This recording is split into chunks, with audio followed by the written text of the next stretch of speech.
जय हिंद साथियों, कैसे हैं? आई होप कि आप लोग अच्छे होंगे, एकदम मस्त होंगे, स्वस्थ होंगे। जैसे कि हम लोग रिफ्लेक्शन ऑफ लाइट पढ़ रहे थे, उसमें से लाइट के बारे में पढ़े हम लोग। उसके बाद रिलेशन भी, ये वक्रता त्रिज्या हो गया आपका, फोकस हो गया, इन सब के बीच में हम लोग सिद्ध किए। अर्थात एक क्वेश्चन था आप बराबर R/2, उसको सिद्ध किए। आई होप कि आप लोग को समझ में आ गया होगा। अगर जब नहीं आया है तो पुनः एक बार कमेंट कीजिए, उसको हम फिर से पुनः कॉपी पे बता देंगे। ठीक है, तो आज हम लोग उसी प्रोसेस को आगे बढ़ाने वाले हैं। और उसमें से क्या है कि हम लोग को ज़रूरी चीज़ हो जाता है कि प्रकाश किरण के बारे में पहले जानना, और उसके बाद किरण आरेख, रे डायग्राम। ये बहुत बार प्यारे बच्चों पूछता है, 3 से 4 नंबर के लिए रे डायग्राम पूछ देता है। यहाँ से ऑब्जेक्टिव भी बहुत धड़ल्ले से गिरता है, खास करके अवतल दर्पण में जो पूछेगा किरण प्रतिबिंब का बनावट, और फिर उत्तल दर्पण में भी प्रतिबिंब बनता है। तो सारे चीज़ हम लोग यहाँ पे सीखने वाले हैं। लेकिन उससे पहले क्या होता है कि कुछ शर्त होती है प्रकाश की किरणों का। शर्त क्या होता है कि वह कहाँ से जाएगा, किधर गुजरेगा, किधर परावर्तन होगा, ये सारे एक प्रोसेस में होता है, एक लिमिटेशन में होता है। ये नहीं कि मतलब इसे उसे मतलब किधरों से गया किधरों आया, नहीं। और उसको आज हम लोग जानेंगे, इसीलिए एक टॉपिक हम डाले हैं, किरण आरेख की बनावट।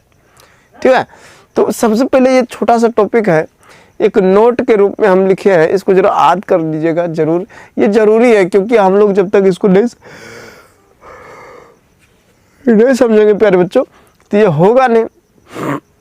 जैसे ध्रुव को हम डिनोटेड बाय करेंगे पी से सूचित करेंगे, फोकस को बड़ी एफ से, ये वक्रता केंद्र को सी से, अब फोकस दूरी कहे तो स्मॉल एफ। ठीक है, हाँ। अब वक्रता त्रिज्या कहे तो आर, और ध्रुव प्रधान अक्ष या मुख्य अक्ष कहे तो PC की दूरी, क्योंकि प्रिंसिपल इसको ध्रुव को कहते हैं और सी वक्रता केंद्र, ये बीच वाली दूरी को ही हम लोग पढ़े थे प्रधान अक्ष या मुख्य अक्ष कहते हैं। पहला इसमें जो नियम है, नियम नंबर 1 कहता है कि प्रधान अक्ष के समांतर आती प्रकाश की किरणें दर्पण से परावर्तन के बाद फोकस से होकर गुजरती है या आती हुई प्रतीत होती है। इसका क्या मतलब हुआ कि प्यारे बच्चों देखो, जैसे मान लिया जाए एक अवतल दर्पण मेरे पास है, मैं एक अवतल दर्पण तुरंत, ठीक है, मान लिया जाए, उसको ज़्यादा कुछ करना नहीं है। ये हमारा हो गया क्या, पोल, इसको एक साइड रजित कर देते हैं। ये हमारा एक हो गया F, ये हमारा C, और इधर क्या हो गया, अनंत हो गया। तो इसके अनुसार से कह रहा प्रधान अक्ष के जो समांतर कोई प्रकाश की किरणें आएगा, इसके समांतर ऐसे कोई आएगा, तो इसके रूल के अनुसार से ये प्रकाश की किरण ये हमेशा कहाँ से गुजरेगा, फोकस से होकर गुजरेगा। कह रहे बच्चों ये कहाँ से होकर, फोकस से गुजरेगा। सबसे इम्पोर्टेंट इनमें से एक है, क्योंकि आप जब प्रतिबिंब बनाइएगा हर जगह इसका उपयोग होने वाला है, टोटल जगह एकदम से। तो इसको याद रखिएगा जरूर। अब कैसे रखिएगा कि प्रधान अक्ष के समांतर आती प्रकाश की किरणें दर्पण से परावर्तन के बाद फोकस से होकर गुजरती है या गुजरती हुई प्रतीत होता है। अब बोले सर गुजरती हुई प्रतीत वाला तो चीज़ हमको नहीं समझाए, तो हाँ भैया, वो डायरेक्शन अगर जो हमारे पास उत्तल वाला हो जाए, उत्तल दर्पण हो जाए, ठीक है, इसका पीछे वाला भाग ऐसे रजित हो, और इसका तो कोई निश्चित होता नहीं, ये सब चीज़ हम बताए थे पहले भी। ठीक है, इसका फोकस क्या होता है, काल्पनिक होता है, और ये वक्रता केंद्र भी काल्पनिक। अगर जब ये प्रकाश की किरणें ऐसे गुजरेगी तो दर्पण से परावर्तन के बाद वास्तव में इसे ऊपर चल जाएगा। ठीक है, लेकिन इसको लगेगा कि ये रे जो आ रहा है कहाँ से, फोकस से। तो यही मेरे प्यारे दोस्तों, हम यही बताना चाह रहे थे कि कोई भी समांतर अति प्रकाश की किरणें प्रधान अक्ष के जब समांतर आएगा तो हमेशा वो कहाँ से गुजरेगा, हमेशा 110% ये राम याद रख लीजिएगा कि मुख्य अक्ष के समांतर आते प्रकाश की किरणें दर्पण से परावर्तन के बाद फोकस से होकर गुजरती है या गुजरती हुई प्रतीत होती है। ये चीज को इसको नोट कर लीजिए तो फटाक से। चलिए अब जो है ना, इसका हम दूसरा नियम करते हैं। इसका दूसरा नियम जो भी है उसको हम लोग लिखते हैं। चलिए प्यारे बच्चों, दूसरा नियम क्या कहता है, नियम नंबर सेकेंड कहता है हम लोग को कि अगर जब पहले फर्स्ट में क्या पढ़े, मुख्य अक्ष या प्रधान अक्ष के समांतर अगर जब प्रकाश की किरणें आ रही होगी तो दर्पण से परावर्तन के बाद क्या होगा, फोकस से गुजरेगी। अब सेकेंड नियम जस्ट अपोजिट है इसका। कैसे शर्त ये कह रहा है कि फोकस से आती प्रकाश की किरणें दर्पण से परावर्तन के बाद मुख्य अक्ष के समांतर हो जाए। अदला का बदला हो गया। कैसे हो गया भाई साहब, यहाँ देखिए, अगर कह रहा है कि ये मान लिया जाए आपके पास अवतल दर्पण है, ये अवतल दर्पण है, P है, ये इसका F है और ये इसका C है।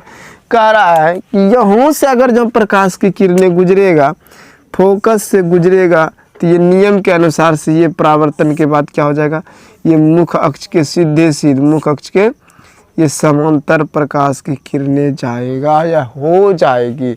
इसको भी नोट कर लीजिए आप। ठीक है। नियम नंबर 2, फोकस से आती प्रकाश की किरणें दर्पण से परावर्तन के बाद मुख्य अक्ष के समांतर हो जाती है। एकदम 110% इस रूल को फॉलो करना पड़ेगा आपको। ठीक है। अगर फोकस से गुजार रहे हैं तो क्या होगा, प्रधान अक्ष के समांतर हो जाएगा। अगर यही प्रकाश की किरण प्रधान अक्ष के समांतर आ रही है तो दर्पण से परावर्तन के बाद फोकस उल्टा हो रहा है, एकदम अदला बदला। फर्स्ट हाथ कीजिए, सेकेंड। अब थर्ड नियम देखते हैं। इसका थर्ड नियम क्या है, थोड़ा सा मिटाना पड़ा।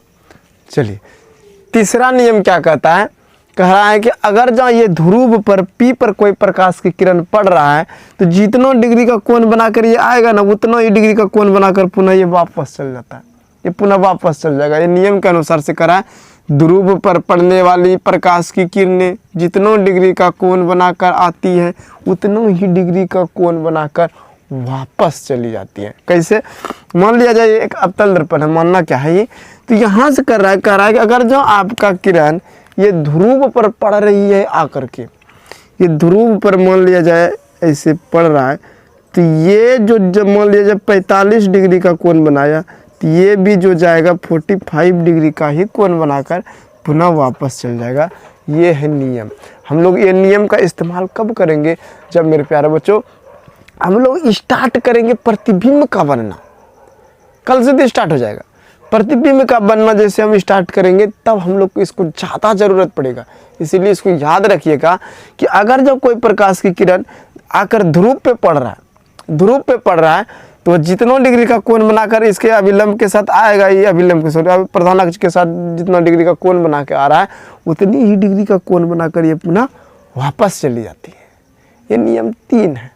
या चौथा नियम बड़ा सरल है। ठीक है, तो इसको थोड़ा सा जो है ना हम कर देते हैं, हम थोड़ा सा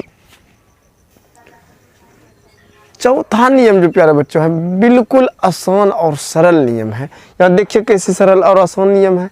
कह रहा है, चौथा नियम कह रहा है कि वक्रता केंद्र से गुजरने वाले प्रकाश की किरणें जिस रास्ते से आती है दर्पण से परावर्तन के बाद पुनः उन्हीं रास्ते से वापस लौट जाती है।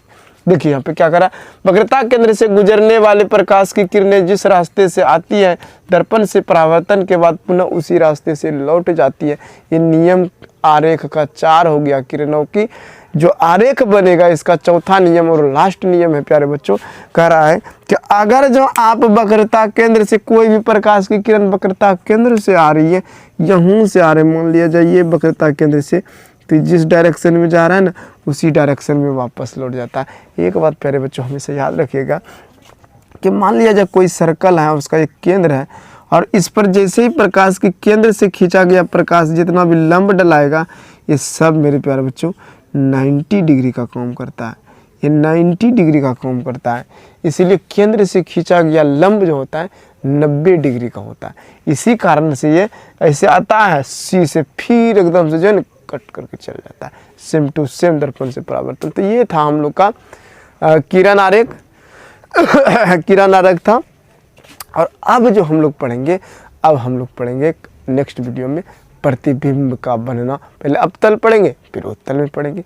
चलिए, आई होप कि यह वीडियो आप लोग को पसंद आया होगा। अगर जब पसंद आया तो प्लीज़ इसे लाइक, सब्सक्राइब एवं दूसरे दोस्तों के साथ शेयर भी जरूर करें। चलिए, आज के लिए इतना ही। जय हिंद।